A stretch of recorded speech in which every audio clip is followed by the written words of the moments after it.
آخری چیز ہے، اس کے بعد بھی اگر آنکھ نہیں کھلتی کسی انسان کی تو میں نہیں سمجھتا کہ وہ اپنے گرد اس نے جو یہ فلا تزکوا انفسکم، اس نے جو اپنے گرد تزکیہ نفس کا ایک مصنوعی حالہ بنا لیا ہے، کبھی بھی وہ اس حالے سے نکل سکے گا اگر اس حدیث سے بھی آنکھ نہ کھلی۔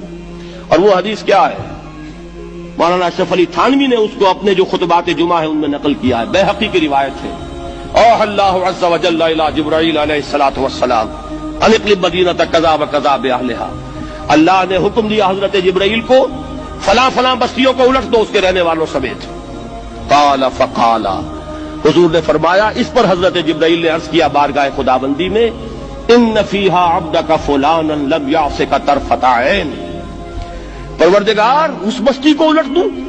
اس میں تو تیرا فلاں بندہ بھی ہے جس نے کبھی پلک جھپکنے جتنی دیر بھی معصیت میں بسر نہیں کی۔ اب آپ اندازہ کیجئے، یہ جو ہے نا اپنے آپ کو رگڑنا اور مانجنا اور پوری زندگی رگڑنے میں اور مانجنے میں لگا دینا،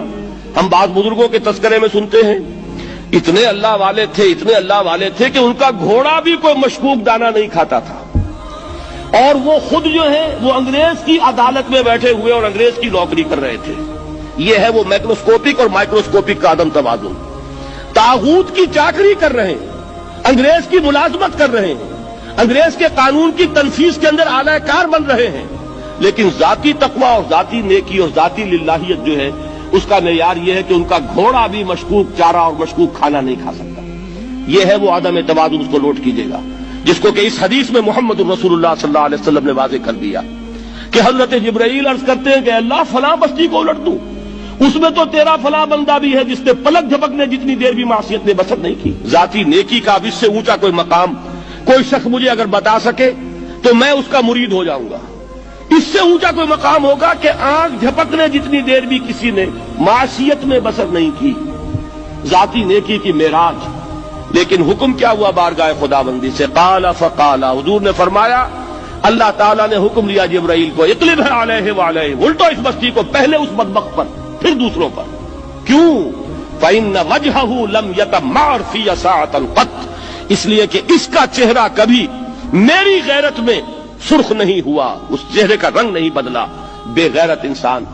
بدیاں پھیلتی رہیں، میرے دین کو روندا جاتا رہا، میری شریعت کی دھجیاں بگڑتی رہیں، عوامر کا مذاق اڑایا جاتا رہا، نواہی کے لیے دنیا کے اندر جن چیزوں سے میں نے روکا اس کے لیے فلسفے تراشے گئے،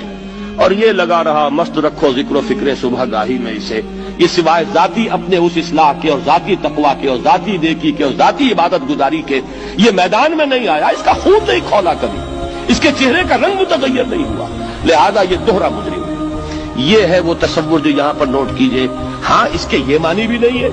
کہ نماز بھی نہیں پڑھ رہے، روزہ بھی نہیں رکھ رہے، اقامت دین کے کارکن ہیں، فرض نماز آ گئی ہے وہ چلی جا رہی ہے، جماعت کا کوئی اہتمام نہیں ہے۔ اب یہ دو انتہائیں ہیں، ایک انتہا یہ کہ وہ تزکیہ نفس جو ہے اسی میں وہ رگڑنے اور مانجنے کا عمل جاری ہے، ایک یہ کہ اس کا سرے سے کوئی تعلق ہی نہیں، اپنی ذات سے بحث ہی نہیں۔ وہ کیفیت وہ ہو گئی ہے جو یہود کی آئی ہے قرآن مجید میں کہ تأمرون الناس بالبر وتنسون انفسکم وانتم تتلون الکتاب، کیا تم لوگوں کو نیکی کا حکم دیتے اور اپنے آپ کو بھول جاتے ہو؟ یہ دوسری انتہا ہے۔ پھر وہی بات عرض کروں گا، وہی بال سے زیادہ باریک اور تلوار کی دھار سے زیادہ تیز راستہ ہے جس پہ چلنا ہوگا کہ نہ یہ ہو کہ وہ مبالغہ ہو رہا ہو، اپنی ذاتی اصلاح میں تو مبالغے کی حد تک آگے جا رہے ہیں، اور دوسرے یہ کہ اپنے دین کی تبلیغ و اشاعت، اقامت دین کی جد و جہد، اس کا کھانا ہی نہیں کھولا زندگی میں،